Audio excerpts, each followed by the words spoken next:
Hey guys, Mike here, the Detroit Borg, with a look at the new Samsung Galaxy Tab 4 7-inch, which is now thinner, lighter, more compact, with better specs than the Tab 3 from last year. This is also joined by a new 8.0 and 10.1 Tab 4. Now I'm looking at the Wi-Fi only version, white, but you can get this in black with a cellular version.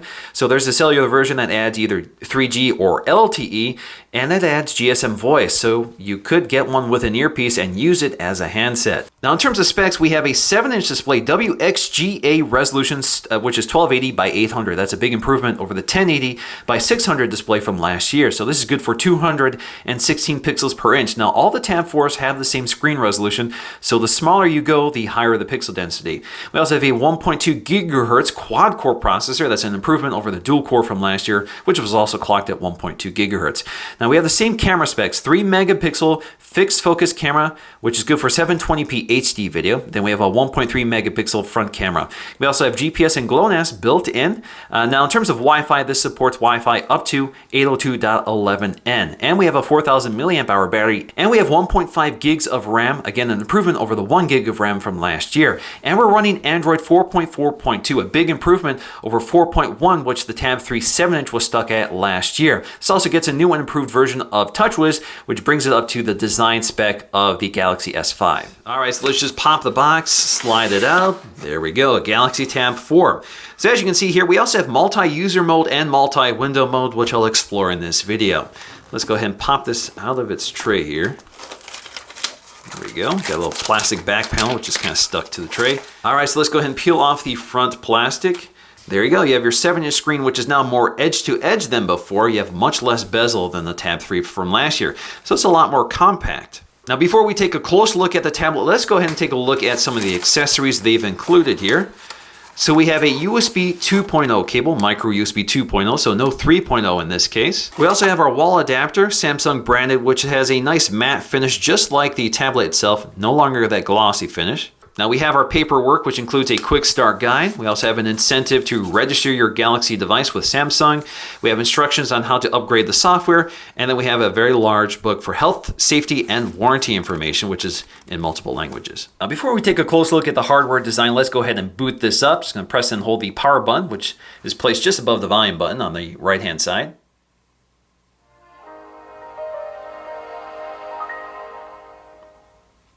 All right, so let's go and take a look at the design of our tablet. As you can see, it can be used in landscape or portrait orientation. It does seem to be designed primarily for landscape orientation because that is where the IR blaster is located. But as you can see, it's now a much more one-handable tablet because they've shrunken down the bezels considerably. The design is now catching up with Samsung's other higher-end tablets like the Tab Pros. So you can see it's got a nice form factor overall. The display looks pretty bright and vivid, nice and colorful.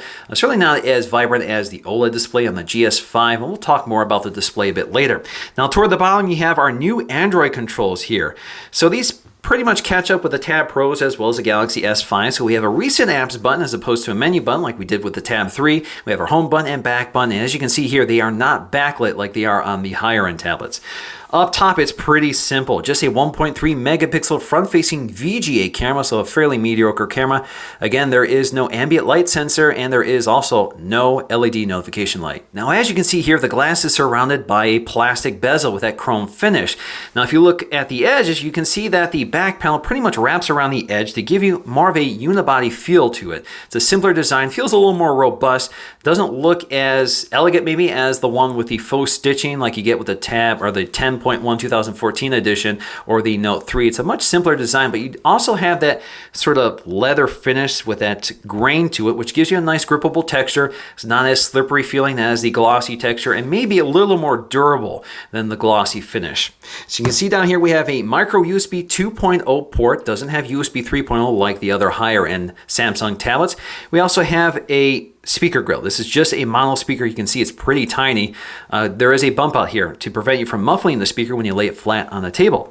Now up top we have our camera module, which is pretty basic. This is a 3.15 megapixel camera module with a fixed focus lens, so no autofocusing here, and of course there is no LED light. It does record video at 720p at 30 frames per second. Now along the right hand edge or the top side of the tablet in landscape orientation, you'll find a microphone, your sleep wake button, as well as our volume rocker, which are plastic and color matched to the body. We also have our IR LED blaster for controlling AV equipment, and they do give you an included app, the Watch On app for controlling those devices. And then we have a micro SD card slot, which is hidden behind this door. This supports only 32 gig cards, while the other Tab 4s support 64 gig cards. Now along the top side, we have this little bump out for the headphone jack, and as you can see here, the camera module is fairly flush to the back. All right, so let's take a look at the user interface. This is Android 4.4 with an updated version of TouchWiz. As you can see, we have that unlock effect we've seen with the GS5. Now, the interface is pretty familiar here. This is very similar to the Tab Pros I reviewed previously. So you can pinch in and out to see all of your home screens. You can select which one you want to be your home screen. You can add new home screens, and you can rearrange them. Now, what you don't have here is the My Magazine feature we get with the Tab Pros, which I also reviewed previously. So this is a much simpler tablet. It's kind of bare bones in terms of its features. So we have our drop-down notification shade. As you can see up here, we have our quick access toggles, which we can move through just by swiping left and right. So we have our brightness slider, which does not include auto because we don't have an ambient light sensor. We also have our volume control right there. We have our notifications down here, which are expandable if they do apply here. And you can tap on them to launch the app that pushes the notification. Now you can also go up here to jump to all your toggles as opposed to sliding between them, and you can go up here to edit them. So you can edit exactly what appears in your notification panel, and you can see that everything is included except airplane mode. So for example, you can't drag and drop it up here because you're limited to a certain number of them, and you have to remove one of them in order to add another one. But of course, you can also rearrange them and that sort of thing. And you can also reset it back to default. Now, as you can see down here, you can also tap any one of these icons so you get right to the page you want, or you can use this little slider gesture. Now, if you tap and hold, you can get to your home screen editor. So this allows you to set your wallpapers, add apps and widgets, create folders, or add new pages. So for example, if we go to apps and widgets, it just takes you to your app drawer, which also includes your widgets. You can also go to your downloaded apps. So you can see I've just downloaded Twitter just recently, and we're going to talk more about the app drawer in just a minute. You can also tap and hold here to create a folder. So if we go to create a folder, let's go ahead and test one. So you just create a folder, name it, you can reposition it, and you can add apps to it. Let me go here. So you can see you can move it around to other home screens. In fact, when you bring up the editor, you can see you have your home screen previews down here. So you can drag and drop to any home screen you prefer, like so. And we can drag and drop apps to it either from the home screen or from the app drawer. So let's go to apps here. You can drag and drop my files here, like so, and move it around. Now, if you're done with that, you can take it up here and remove it. So if you don't want to have that, you can also tap and hold here to add another page. Now, if you tap and hold one of the apps on the home screen, you get to the option to create a new folder, go to app information, or remove the app. You can't uninstall it from the home screen. You have to do that from the app drawer. But if you go up to app info, brings you to the settings panel, which shows you a lot about this app. You can turn off notifications, you can force stop it, that sort of thing. So all of that is here. Now, if we go to the app drawer, you see we have the standard array of Samsung apps. So we see S-Voice, Samsung's App Store, we have the Memo App, email, calendaring. We also have My Files. We have the onboard music and video player, the world clock and calculator.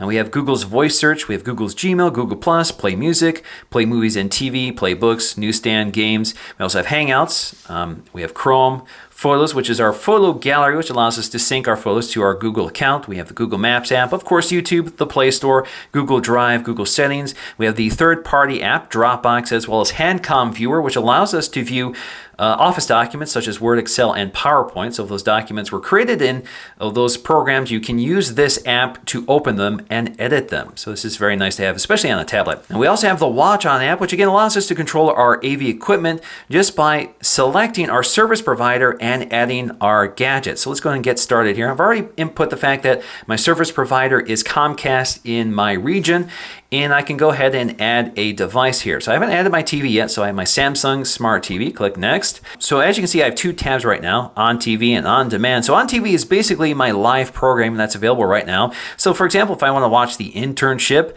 you can see it's broadcasting right now. I can click Watch on TV. It will change the channel to that, or change the TV to that channel, and I can start watching it right now. Now the app drawer has a lot of new settings here. So we have Edit. This allows us to create new folders or uninstall apps or hide apps. So for example, if I tap and hold this Twitter app, I have the option to uninstall the app, go to app information, create a new page for the app, or create a folder. So if I go to create a folder, you can see it will create a folder for me right in the app drawer. Now it does create a new page in the app drawer just for foldered items. So if I click save, there we go. I can now drag and drop this folder to my home screen if I prefer as well, or I can just cancel that. Now I can't just drag and drop items between my app drawer pages. I actually have to go up to edit in order to change that. So let's go again up here to edit, and now I can start dragging and dropping items to that folder. Alternatively, I can go right to the folder. I can go to plus to add the apps, but there you go. I can basically just check the apps I want to add to the app folder. So for example, like these, I can do and click done, and it's added them to that folder. Now if I go up here to edit, I can also uninstall or disable apps again just by checking certain ones I want to uninstall. Now some of them cannot be uninstalled. So as you can see here, the Watch On app is included. It can't be removed, as well as the standard or the integrated Samsung apps such as the Calendar app and Gallery app and Camera app. You can't uninstall those. But you can see the World Clock can be removed. In this case, you have to disable that app. But if I go up to that Twitter app, which I added myself or downloaded right here, I have the option to uninstall it. But a lot of these apps cannot be uninstalled. Now, in terms of our recent apps tree, you can launch any one of them just by tapping on them. You can also swipe them out of the way to close them, or you can close all, or you can go to your task manager to get to more settings. This takes you to the settings panel for active applications, downloaded apps, RAM manager, so you can see how much RAM is being used, as well as storage. Because this used to be a menu button, we can now tap and hold on that button to get to menu. Now, when you're in the home screen, it just takes you to the home screen editor. But if you're in an app such as Chrome right here, let's tap and hold that again. There you go, it takes you to your menu settings. Now, the home button has a few functions here. So the home button, if you press it once, takes you to the home screen. If you double press it, it takes you to S Voice. What's the weather like tomorrow in Rochester Hills, Michigan? Clouds, thunder, and rain are all forecast for Wednesday. Open the YouTube app. Open YouTube. Now, if you want to get to Google now, just tap and hold the home button. Okay, Google. What's the weather like tomorrow in Rochester Hills, Michigan? Tomorrow's forecast for Rochester Hills is 57 degrees with a chance of storm. Okay, Google. Open the YouTube app. Opening app. Now, if you tap and hold the back button, it brings up our multi-window mode. Now, if you tap and hold the power button, it gets you to power off, airplane mode, or restart. You can also mute it. As you can see here, there is no vibration motor to enable. Now with volume, just tap the volume button. You can click here to get to more volume controls. You can adjust notification volume, media, and system volume independently. Now let's get back to our quick settings toggle. So as you can see here, this reveals some of the available features. Now there's not a lot going on here. So you can see we have Wi-Fi, location services, our audio controls, screen rotation lock, Bluetooth, multi-windowing mode, which we'll explore, syncing, smart stay, power saving mode, blocking mode, and airplane mode.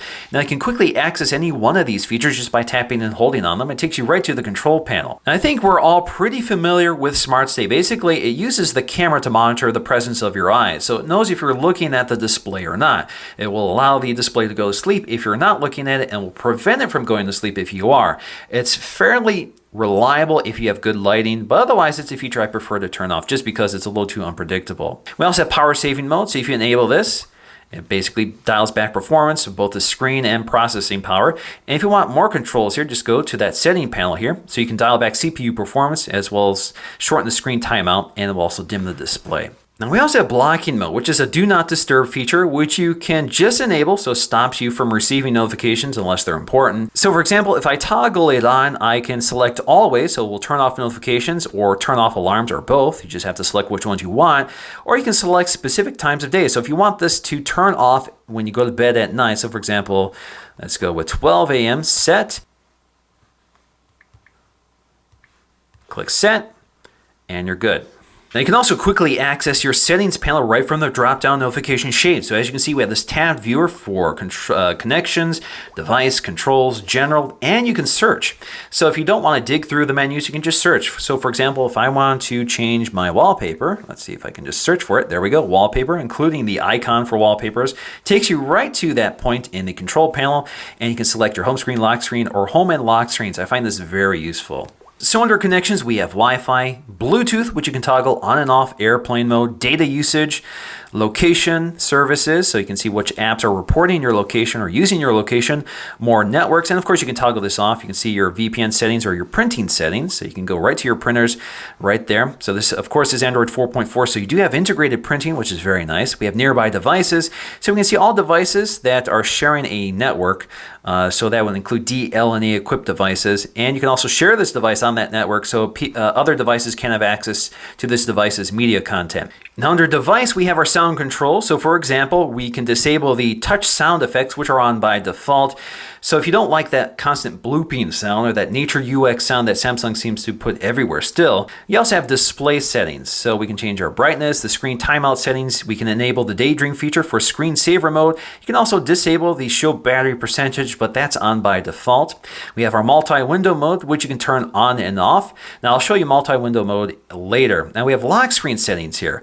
Now the lock screen, you can turn on something called shortcuts. And if you tap on the shortcut icon here, you can actually edit what those shortcuts are. So for example, these are the default ones. I can add a new one here. So for example, if I like Chrome, and I can also remove one just by tapping and holding on it and deleting it. So for example, if I don't want the WebKit browser, I can remove it and I can continue adding another app which I find useful, such as Gmail. So now when I go to my lock screen, I now have quick access to apps I tend to use a lot, such as the camera app.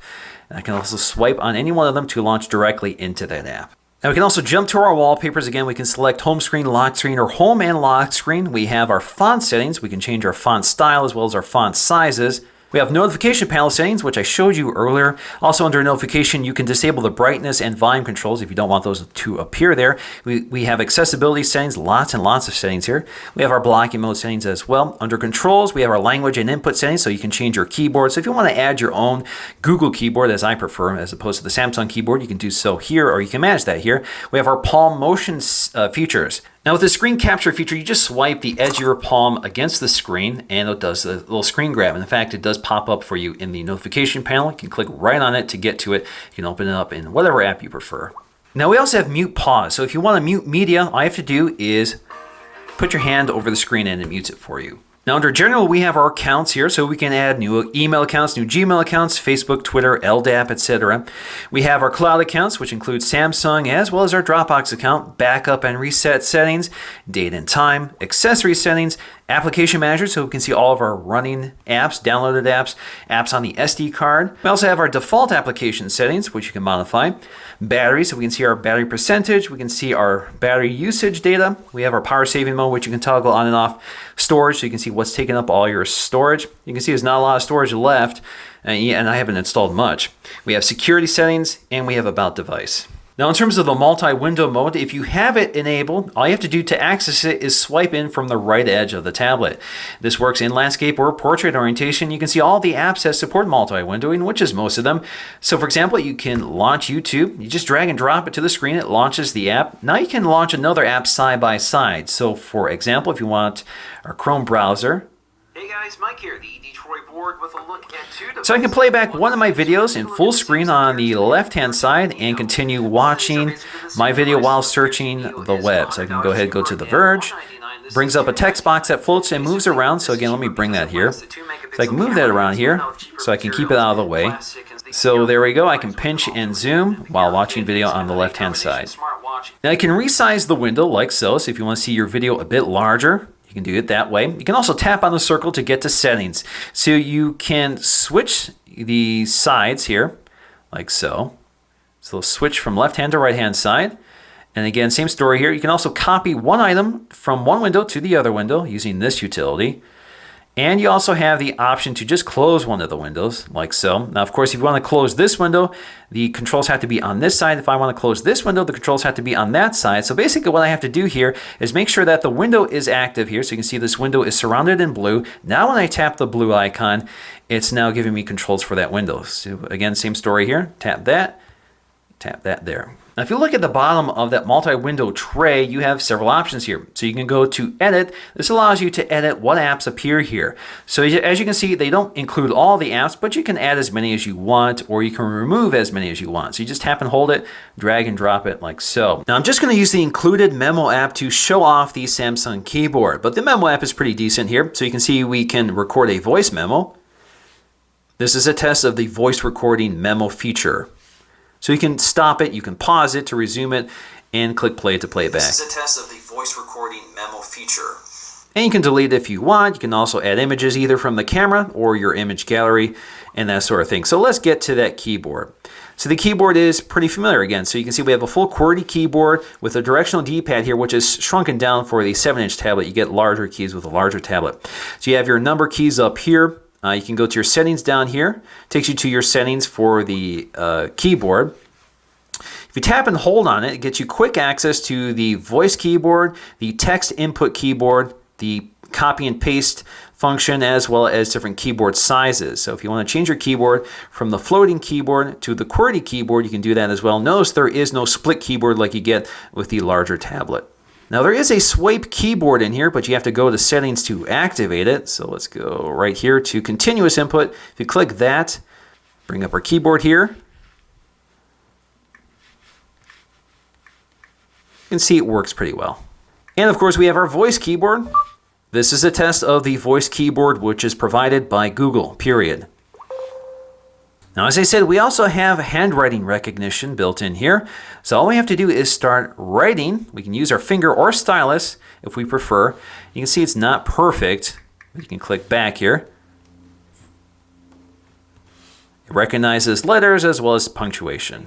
Now overall, I'm pretty impressed by this display. It's not a terribly bright display, but that pixel density is pretty decent. At 216 ppi, it's not going to challenge something like the iPad mini with Retina display or even the Nexus 7, but it's fairly decent, especially at this price point. So it's perfect for e-reading. So if you do a lot of reading with this tablet, you want sharp text, so it's not as fatiguing on the eye, and I think this tablet definitely pulls it off well. Now let's take a look at the camera app. Again, a pretty mediocre camera, 3.2 megapixels, good for 720p video, does not have autofocusing, but you can pinch in and out to zoom, which is just digital cropping.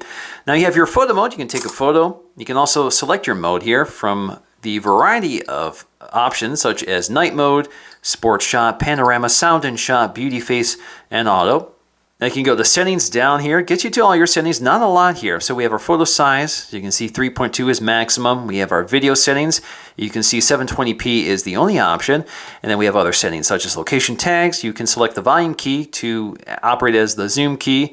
You have your timer options, white balance, brightness, guidelines, contextual file naming, and the same thing for the still camera. So we also have our metering settings, which you can change from center weighted to matrix or spot metering. Now, because we do not have autofocus, we do not have tap to focus here. Now we can jump here to get to our settings, like so. We can also drag out this little drawer here to get to some of our quick settings, such as our exposure levels, which we can modify manually, like so. You can also tap and hold on one of these icons and rearrange them if you prefer. Now, of course, we also have filters, not a lot of them. So we have negative, sepia, grayscale, or no effect.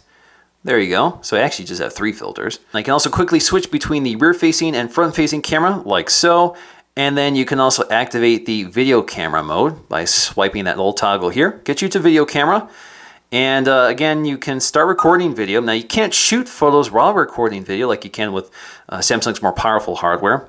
You can click pause. You can resume recording or stop it. Now in terms of our Geekbench scores, you can see the Nexus 7 definitely blows away the Tab 4. And that's thanks to a more powerful quad-core processor clocked at 1.5 gigahertz. Also has 2 gigs of RAM versus 1.5 gigs on the Tab 4. Alright guys, so let's talk about the strengths and weaknesses of the Tab 4 as I see it. So the Tab 4 7-inch model starts off at $199, which is pretty affordable. Although the Nexus 7 isn't too far behind it at $229, which gives you higher end processing power, a higher resolution display, and better cameras. But pricing tends to drop a lot on the Tab 4. You can pick these up pretty cheaply when they go on sale, and they're very popular worldwide and readily available. Now, this is also running the latest version of Android 4.4.2 with an updated version of TouchWiz, which isn't too bloated this time. They've kind of stripped it down to only the really useful features. It's also fairly compact, lightweight, and portable, making it one of the most compact 7-inch tablets out there. Now, in terms of weaknesses, the biggest one is performance, especially when you're running TouchWiz. Now, it doesn't have terrible internal specs, but it doesn't have the specs it needs to really keep up with the demands of TouchWiz. So while they've stripped down TouchWiz, it's still there. It's not as optimized as the stock experience on the Nexus 7, which flies on the Nexus 7 tablet. So you can definitely notice the speed difference when using the Nexus 7 versus the Tab 4. Now the display is also kind of dim, so it's not great outdoors. It has a fairly mediocre camera and has a really small, tinny, rear-facing speaker, which isn't as good as the stereo speaker on the Nexus 7 or on the stereo speakers on the iPad Mini with Retina display. But in the end, this is a much better tablet than the Tab 3 7-inch from last year. So if the prices come down to match where that went, then I definitely think this is one to consider for a lot of people. So that's going to do it for me in this video. I will be covering the Tab 8.0 and 10.1 soon, so stay tuned for that, and I'll see you again in the next video. Alright guys, so here I am in my foyer, once again with Zoe and Chloe. Chloe's on the right here. So I'm using the rear-facing camera, which is 3.15 megapixels. So it's a pretty mediocre camera. Good for 720p HD video. I do not have tap to focus, but I can zoom in while recording. I also do not have tap to change the exposure. It just does it automatically. Of course, no stabilization or any features like that. And again, it's recording in 720p, so that means I'm going to be upscaling that to 1080p for this video, so that may confuse a few people here. But let's go ahead and check out the performance of the camera outdoors.